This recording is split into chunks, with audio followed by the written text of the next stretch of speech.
Hello guys, welcome back to my channel. आपका भी exam pass में आ रहा है और कोई कंटेंट नहीं मिल रहा, और ये आपके लिए बेस्ट वीडियो है क्योंकि इसमें हम पूरा का पूरा सिलेबस कवर कर रहे हैं 115 का। ठीक है, सो ज़्यादा टाइम ना वेस्ट करते हुए आज की वीडियो स्टार्ट करती है। इसका पार्ट 1 ऑलरेडी आ चुका है। ठीक है, पार्ट 1 आ चुका है जिसमें हम फर्स्ट चैप्टर्स के क्वेश्चन कर चुके हैं, फर्स्ट सेकंड थर्ड। ठीक है, और मतलब ये चैप्टर वाइज यूनिट वाइज हम स्टार्ट कर रहे हैं। तो हमारा नेक्स्ट क्वेश्चन है, ठीक है, explain the service procurement in library. अब प्रिक्योरमेंट का क्या मतलब होता है कि जो हम कोई भी मटेरियल वगैरह ख़रीद के लाते हैं, है ना, तो उसके बारे में पूछ रहे हैं। कहते हैं इन लाइब्रेरी जो सर्विस प्रिक्योरमेंट है उसका क्या मतलब होता है। एक्वायर करना, अरेंज करना और मैनेज करना एक्सटर्नल सर्विस को जो लाइब्रेरी के ऑपरेशंस के लिए ज़रूरी होता है और यूज़र के लिए क्या होता है, इफ़ेक्टिवली होता है। मतलब अब प्रिक्योरमेंट का मतलब क्या होता है, ख़रीदारी करना या कुछ ख़रीदना। कहते it is not about the buying books, मतलब ये नहीं है कि सिर्फ बुक्स को ख़रीदना है या जर्नल्स को ख़रीदना है, but about the obtaining professional technical and sport service भी प्रोवाइड करवाना। कहाँ से? फ्रॉम वेंडर से। ठीक है, अब सिंपल टर्म में इसका मीनिंग देखते हैं। कहते हैं एक सिस्टमेटिक प्रोसेस होता है of identifying, select, contracting and paying for service that help the library meet its objective, है ना। सो अब लाइब्रेरी के लिए क्या चीज़ है, मटेरियल चाहिए होता है, मटेरियल हम ख़रीद के लाते हैं, बट उसके लिए क्या होता है कि सिस्टमेटिक वे से अगर कोई ऑर्डर भी प्लेस करना है तो उसके लिए भी तो कोई प्रोसेस फॉलो करना होएगा, है ना। जो चीज़ें पैसे दे के हम सर्विस खरीदते हैं लाइब्रेरी के रिक्वायरमेंट के लिए, तो वो देखना होता है कि वो सारा कुछ जो प्रोसीजर होता है वो इसमें फॉलो करते हैं। ठीक है, सो एग्जांपल देखते हैं। जैसे कि हमने टेक्निकल सर्विस है, ठीक है, टेक्निकल सर्विस में क्या आते हैं, कैटालॉगिंग होगी या क्लासिफिकेशंस होगी, जो आउटसोर्स का हमने सिलेबस में किया था। आउटसोर्सिंग क्या होता है, वो वाले सोर्स जो लाइब्रेरी के अंदर भी अवेलेबल नहीं होते, हम बाहर से मतलब हेल्प लेते हैं, है ना।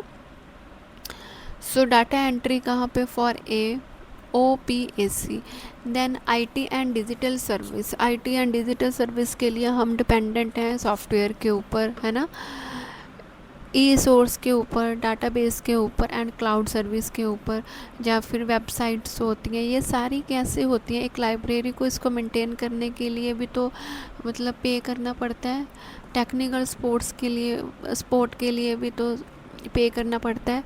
फैसिलिटीज़ को मेंटेन करके, क्लीनिंग के लिए, सिक्योरिटी सर्विस के लिए, ठीक है, तो इन सभी के लिए भी तो पे करना पड़ता है। ठीक है, तो ये सर्विस भी किसके लिए खरीदते हैं, हम अपनी लाइब्रेरी में यूज़र को हम सेटिस्फाई कर सकें। ठीक है, प्रोफेशनल डेवलपमेंट के लिए हम स्टाफ को ट्रेनिंग के लिए भेजते हैं, वर्कशॉप करते हैं, प्रिंटिंग के लिए ये खर्चा भी तो आता है, फ़ोटोकॉपीज़, बाइंडिंग का खर्चा। ठीक है, inter library and network service, मतलब कौन से नेटवर्क आप देख सकते हो कि डेल नेट हो गया, इनफ्लीबिट नेट हो गया, OCLC हो गया। ठीक है, फॉर रिसोर्सेज शेयरिंग। तो ये सारी चीज़ें इसके अंडर इंक्लूड होती हैं। ठीक है, अब हम नेक्स्ट देखते हैं इसके स्टेप। सबसे first one is the need assessment, कि पहले हमने ये देखना है कि किस सर्विस की रिक्वायरमेंट है ना। फिर स्पेसिफिकेशन एंड प्लानिंग, फिर उसका स्कोप देखते हैं, क्वालिटी देखते हैं, डिलीवरी टाइम कब हो जाएगा, फिर हम वेंडर की सिलेक्शन देखते हैं, फिर उसको कॉन्ट्रैक्ट देते हैं, फिर हम देखते हैं कि डिलीवरी कब आएगी, फिर जब सब कुछ हो जाता है फिर हम उसको एवेल्यूएट करते हैं, उसकी फीडबैक देखते हैं, है ना। तो ये सारी चीज़ें इसके अंडर आएंगी। नेक्स्ट क्वेश्चन है हमारा, right a short note on the target domain and service domain. ठीक है, अब टारगेट डोमेन क्या होता है, जिसमें हम एक स्पेसिफिक ग्रुप ऑफ ऑडियंस को टारगेट करते हैं, उसको किस सर्विस की ज़रूरत है, कौन से रिसोर्स चाहिए उसको, तो वो सारी चीज़ें हम उसमें देखते हैं, जिसमें हम फोकस करते हैं उसकी नीड क्या है। ठीक है, इंफॉर्मेशन देखने का बिहेवियर कैसा है, ठीक है। जैसे कि फॉर अ स्कूल लाइब्रेरी के लिए हम टारगेट क्या करते हैं, स्कूल एंड मतलब टीचर्स एंड स्टूडेंट को टारगेट करते हैं। मेडिकल लाइब्रेरी में हम किसको टारगेट करेंगे, ओबियसली डॉक्टर्स को, नर्सिस को, ठीक है। तो ये सारी चीज़ें, मतलब इसका मतलब क्या होता है कि हेल्प करना, जो उसका रेलेवेंट कलेक्शन होती है ना, ताकि वो मतलब जो चीज़ की रिक्वायरमेंट हो आपकी लाइब्रेरी में वो अवेलेबल हो। देन सर्विस डोमेन का क्या मतलब होता है, कहते हैं दिस सर्विस डोमेन, जिसमें हम क्या करते हैं, रेंज और स्कोप ऑफ सर्विस, इस सर्विस का कितना स्कोप है, ठीक है, कितनी रेंज है, किस तक हद तक मतलब ज़रूरी है, ठीक है। जहाँ पे हम फोकस करते हैं एक्टिविटीज़ पे, हम फैसिलिटीज़ प्रोवाइड करवाते हैं किसके, यूज़र के नीड के अकॉर्डिंग, ठीक है। और ये यूज़र कोई स्पेसिफिक टारगेट नहीं होता। जैसे ही हम लाइब्रेरी ओपन करते हैं तो हम स्पेसिफिक ऑडियंस को नहीं टारगेट करते सर्विस डोमेन में, मतलब ये चीज़ें की सर्विस होनी चाहिए, लाइक वाईफाई की सर्विस होनी चाहिए, नेट अच्छे से होना चाहिए, कंप्यूटर अवेलेबल होने चाहिए, ठीक है। ये सारी चीज़ें जो कॉमन है सभी के लिए, ठीक है। अब देखो यहाँ पे बिल्कुल सिंपल वर्ड में, हो मतलब किसको टारगेट करना है, किसको लाइब्रेरी की सर्विस प्रोवाइड करवानी है, व्हाट क्या प्रोवाइड करवाना है, सर्विस कौन कौन सी देनी है, ठीक है। तो ये सारी चीज़ें इसके अंदर आती हैं।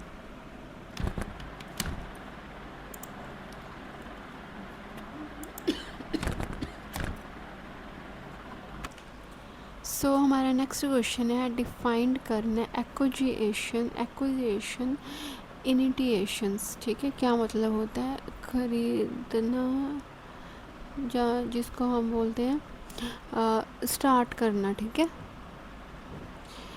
सो क्या मतलब होता है इसका, कहते in a library refer to the first stage of the acquisition process, ठीक है। सो लाइब्रेरी में सबसे फर्स्ट स्टेज यही होती है कि बुक्स को ख़रीदना है ना, जो मटेरियल होता है उसको ख़रीदना। Where the need of the new books, कहाँ पे बुक्स जो मटेरियल है लाइब्रेरी में, न्यू मटेरियल की ज़रूरत है, उसको आइडेंटिफाई करते हैं एंड रिक्वेस्ट करते हैं, देयर परचेज आर स्टार्टेड, ठीक है। अब इसके की पॉइंट देखते हैं क्या, कि it is a starting point of a library collection की डेवलपमेंट के लिए। यहाँ पे इन्वॉल्व होते हैं books, journals and resources, can be initiated by, किसके द्वारा ये स्टार्ट किया होता है, स्टार्ट करते हैं हम, लाइब्रेरियन बताता है, फैकल्टी मेंबर्स होते हैं, स्टूडेंट बताते हैं, या फिर लाइब्रेरी की कमेटी बताती है कि कहाँ किस चीज़ की परचेज़ की ज़रूरत है, ठीक है। अब जैसे कि इन्होंने एक एग्जांपल दिया, कहते हैं when a teacher submit a request for a new text book for a library, ठीक है। सो जब एक टीचर बताती है कि हाँ ये वाली न्यू सिलेबस आ गया है तो हमें न्यू टेक्स्ट बुक्स चाहिए, तभी से ये ख़रीदने का जो प्रोसेस है वो स्टार्ट हो जाता है, ठीक है।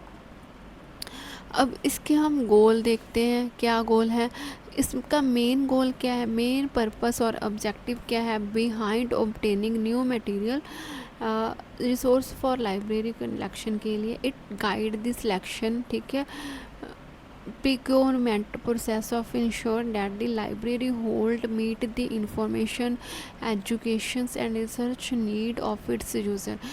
मतलब क्या है, अब इतना सामान न्यू मंगाने का यही मतलब है कि यूज़र को कोई प्रॉब्लम ना हो, यूज़र क्या रहे, सेटिस्फाइड रहे, है ना। तो उसकी सेटिस्फेक्शन के लिए, एक यूज़र की नीड कंप्लीट करने के लिए हम न्यू मटेरियल को परचेज़ करते हैं, ठीक है। इसमें की पॉइंट देखते हैं, जो हम कलेक्शन कर रहे हैं वो रेलेवेंट होनी चाहिए, अपडेट होनी चाहिए एंड बैलेंस्ड होनी चाहिए। अगर बुक्स न्यू परचेज़ कर रहे हो तो वो अपडेटेड होनी चाहिए, ये नहीं है कि पुराने एडिशंस की बुक आ रही हैं, न्यू बुक्स भी। सपोर्ट करना चाहिए जो मिशन ऑफ लाइब्रेरी है, क्वालिटी की तरफ ध्यान देना चाहिए और असेसिबिलिटी, ठीक है, जो मटेरियल हमने मंगवाया है वो हर किसी के लिए अवेलेबल होना चाहिए। कॉमन गोल देखते हैं, करंट एंड फ्यूचर नीड के लिए हम मंगवा के रखते हैं, और मटेरियल वैरायटी के लिए अप टू डेट होना चाहिए हमारा जो बुक्स हैं, ठीक है। और रिसर्च की एक्टिविटीज़ के लिए, और हाँ, जो हमारी कलेक्शन में गैप आ गया उसको फिल करने के लिए, ठीक है, फिल करने के लिए हम न्यू मटेरियल्स को मंगवाते हैं, ठीक है। अब इसकी प्लानिंग कैसे करते हैं? प्लानिंग के लिए हम क्या करते हैं, सिस्टमेटिक प्रोसेस होता है ये डिसाइड करने के लिए कि विच मटेरियल टू एक्वायर, मतलब कौन सा मटेरियल हमने मंगवाना है, कब मंगवाना है, कितना इस पे खर्च करना है, और कहाँ से ये मंगवाना है। ये सारी चीज़ें इसके इंक्लूड होती हैं। कहने का मतलब एज अ ब्लू प्रिंट हम पहले देखते हैं कि कहाँ से मंगवानी है, कितना मंगवाना है, ठीक है। अब इसके की एलिमेंट देखते हैं कि फर्स्ट वन हम सबसे पहले हम यूज़र को प्रायोरिटी देते हैं कि यूज़र की नीड क्या है। फिर हम बजट देखते हैं, फिर हम क्राइटेरिया देखते हैं कि कितना मतलब मंगवाना है, ठीक है, कौन से और मतलब लैंग्वेज में कौन सा फॉर्मेट होना चाहिए। फिर हम आइडेंटिफिकेशन करते हैं कि कौन सा सप्लायर है, या ऑनलाइन वेंडर है, या पब्लिशर है, ठीक है। देन हम प्रीक्योरमेंट शेड्यूल बनाते हैं कि कब लेके आना है, ठीक है, कब ऑर्डर करना है, मंथली करना है, जो क्वार्टरली करना है, जो एनुअल साल के बाद, ठीक है। देन फिर पॉलिसी अलाइनमेंट के बारे में देखते हैं कि जो हमने मतलब 1 साल का बजट बनाया था या कुछ भी पॉलिसी के रूल बनाए थे वो उसको मैच कर रहे हैं या नहीं, ठीक है। तो ये सारी चीज़ें, जैसे कि यहाँ पे लाइब्रेरी ने हमें बजट दिया था स्पेंड करने के लिए 40%, ठीक है, और जो हम मंगवा रहे हैं वो कितना है, 30% क्या है, टेक्स्ट बुक्स हैं, तो 20% क्या है, जर्नल्स हैं, और जो 10% है वो क्या है, रिक्रिएटिंग के लिए जो रीडिंग मटेरियल। तो ये सारी चीज़ें हमें देखनी है कि वो बैलेंस्ड है या नहीं है, ठीक है। देन वही चीज़ है कि हमें जो ख़रीदने का प्रोसेस है वो उसको एक्सप्लेन करना है, ये भी सिस्टमेटिक वे से करते हैं, ठीक है, जिसमें कौन सी चीज़ें इंक्लूडिंग होती हैं, लाइब्रेरी का मटेरियल सारा, मल्टीमीडिया बुक्स होगी, जर्नल्स होगी, ई रिसोर्सेज होगी, ये सारी चीज़ें क्या आती हैं, इसमें ही आती हैं ख़रीदारी में ही, ठीक है। फिर वही चीज़ें कि क्या चीज़ें रिक्वायर्ड होती हैं, ऑर्डर करते हैं, फिर रिसीव करते हैं, फिर अगर ज़रूरत हुई तो हम उसको रीऑर्डर करते हैं। इसके स्टेप कौन से हैं? सबसे पहले हम देखते हैं सिलेक्शन अप्रूवल, ठीक है, कि जो मटेरियल हमें चाहिए उसको मतलब अप्रूवल मिलती है या नहीं। अगर मिल जाती है कमेटी की तरफ से देन हम ऑर्डर को प्लेस करते हैं, ठीक है। फिर कोटेशंस मतलब प्राइस की नेगोशिएशन करते हैं, कम ज़्यादा हो, ठीक है।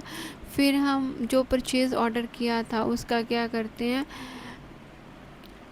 ठीक है, इंश्योरेंस देखते हैं कि जो आइटम्स ली हैं उसकी क्वांटिटी, प्राइस वगैरह, ठीक है, वेंडर उसको ले रहा है कि नहीं। देन फिर वो हमारा जो मटेरियल हमने प्लेस किया था वो क्या हो जाता है, रिसीव हो जाता है। फिर उसको वेरीफाई करते हैं कि वो सही बुक्स आई हैं, कहीं से कटी फटी तो नहीं। देन हम पेमेंट करते हैं। देन ऐसे करके उसके हम असेशंस नंबर लगाते हैं लाइब्रेरी में, ठीक है। देन फिर उसको यूज़ करने के प्रोसेसिंग स्टार्ट हो जाती है, क्लासीफाई करते हैं, कैटलॉगिंग करते हैं, लेबल्स उसमें लगाते हैं, ठीक है। तो ये सारी चीज़ें इसके अंडर आती हैं। नेक्स्ट हम देखते हैं कि क्राइटेरिया देखते हैं for the evaluation of the reference. Criteria of the evaluation reference source क्या होती हैं? एवेलुएट का मतलब क्या होता है, जब हम उसकी फीडबैक देते हैं, मतलब कोई चीज़ हमें मिल गई उसके बाद हम देखते हैं अपने पॉइंट ऑफ व्यू से कि देखो कोई हमें मटेरियल मिल गया, उसके बाद हम उसकी क्वालिटी चेक करते हैं, रिलायबिलिटी यूज़ करते हैं, हम देखते हैं कि हमारे लिए यूज़फुल है या नहीं, ये एक्यूरेट है या नहीं, ये अप टू डेट है या नहीं, ये रेलेवेंट है या नहीं। तो ये सारी चीज़ें कहाँ पे होती हैं, एवोल्यूशंस में होती हैं, जिसमें क्वालिटी चेक होती है, यूज़फुलनेस चेक होती है। देखते हैं कि जो मटेरियल हमने मंगवाया है वो अप टू डेट है या नहीं, ठीक है। Then main criteria for the evaluations, main criteria देखते हैं अथॉरिटी। अथॉरिटी में देखते हैं who is the author, editor and publisher, ठीक है। जब हम एवेलुएट करते हैं तो हम ये सारी चीज़ों को रिकॉग्नाइज़ करते हैं।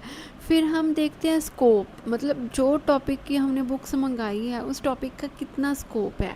फिर हम देखते हैं एक्यूरेसी, कि फैक्ट के अकॉर्डिंग ये कितना उसको सपोर्ट कर रहा है, इसमें कोई एरर तो नहीं, कोई बायसनेस तो नहीं।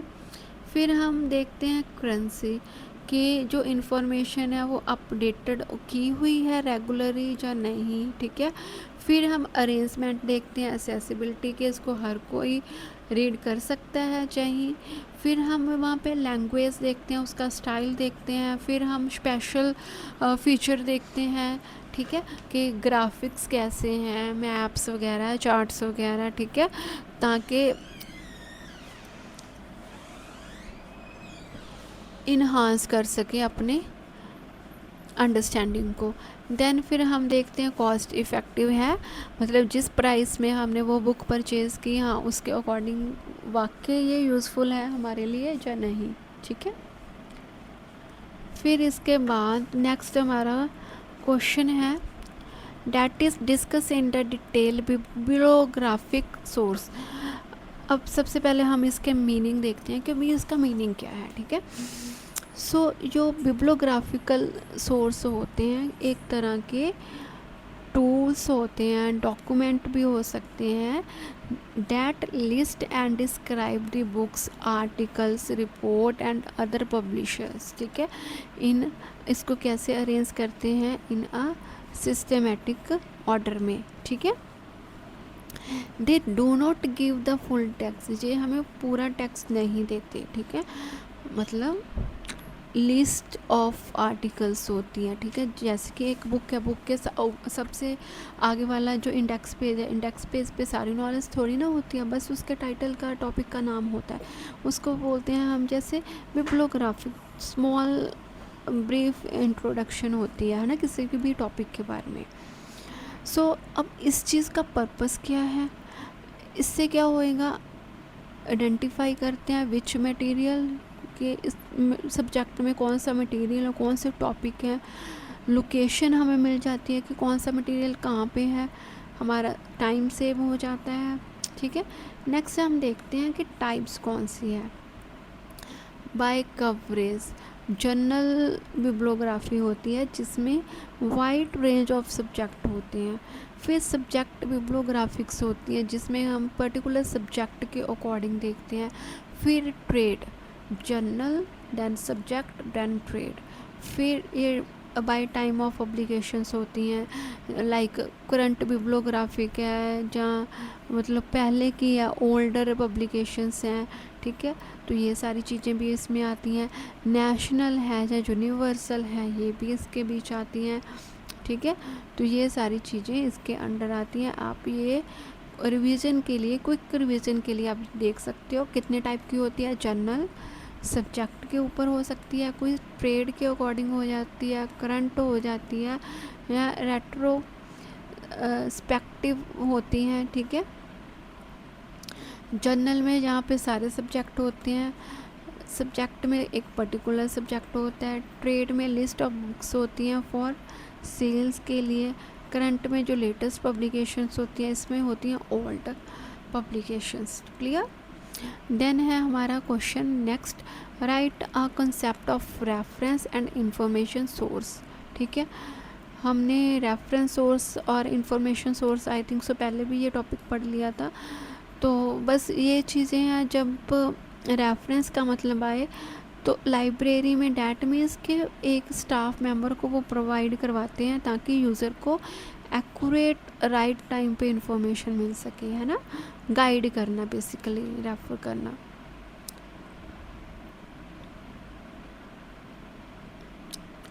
ये कंसेप्ट कब स्टार्ट हुआ था, 1876 में हुआ था। किस लिए हुआ था, कि यूज़र जो भी उसको सोर्स चाहिए वो मिल जाए, ठीक है। नेचर क्या है इसका, फेस टू फेस इंटरेक्शन होती है। Then information service, information service में क्या होता है, जहाँ पे करंट अवेयरनेस के बारे में बताते हैं, ठीक है, ये सारी चीज़ें इसके अंदर आती हैं। ऑब्जेक्टिव क्या है, अपना टाइम सेव हो जाए, ठीक है, और हेल्प हो जाए यूज़र की। कंपोनेंट क्या होते हैं, पर्सनल होते हैं, रेफरेंस होते हैं, इंफॉर्मेशन रिट्रीवल टूल हो गए, ठीक है। इंस्ट्रक्शंस दे सकते हैं हम, जैसे कि यहाँ पे एग्जांपल दी हुई है, कोई स्टूडेंट आया, उसको ये वाले आर्टिकल पे कोई बुक्स चाहिए थी, तो लाइब्रेरियन उसको क्या करता है, गाइड करता है ना। अब इन शॉर्ट में आपने क्या ध्यान रखना है, रेफरेंस सर्विस में जो रिट्रीव करते हैं, जो रिक्वेस्ट करते हैं, इंफॉर्मेशन सर्विस में जो सर्विस को प्रोवाइड करवाते हैं।